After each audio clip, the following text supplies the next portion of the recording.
The key point of this presentation is that delivery, the way you give your speech or presentation, is just as important as the content. The first point I would make is that you can use emphasis as a technique to really punch home a point you want to make. So you can drive home the emphasis you want to make on a particular word so that it really resonates with the audience. You can use inflection by ending sentences on a higher note or going down at the end of the sentence and really making the point very seriously. And by raising and lowering the pitch of your voice, you make it much more interesting to listen to. Pauses, dramatic pauses, are wonderful. Nothing succeeds like a good pause. You really get the audience in the palm of your hand, and they're at that point hanging on your every word. It's much, much more effective than speaking very quickly, because if you suddenly pause, then that change of pace and that gap makes them sit up and pay attention and wait to hear what you're going to say next. Absolutely brilliant technique. You must use it.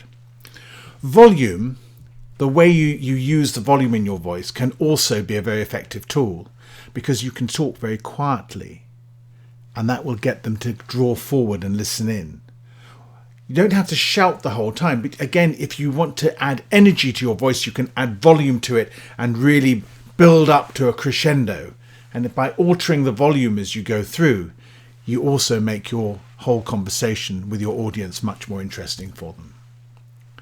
Pace, the speed at which you speak, is also a very useful technique, because you can really get energized and very excited about a particular point, but then you can talk more slowly to deliver the punchline, or indeed to bring home a particular point that you want to make.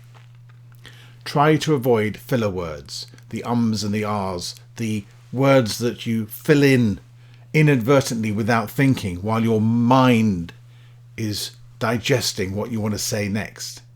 And if you can speak with confidence without allowing yourself to drop into that particular trap, you'll sound far more authoritative.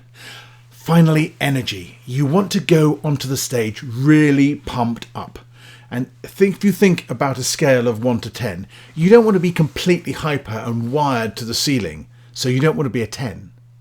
But equally, you don't want to be very unenergetic and very languid and slow and frankly very boring. So I aim for something around a 7, so I get the right balance between not being completely off my head and at the same time having enough energy to keep the audience interested and energized. So delivery is as important as content, and you should work on the style of your delivery when you're rehearsing to speak to your audience before you go into the lion's den.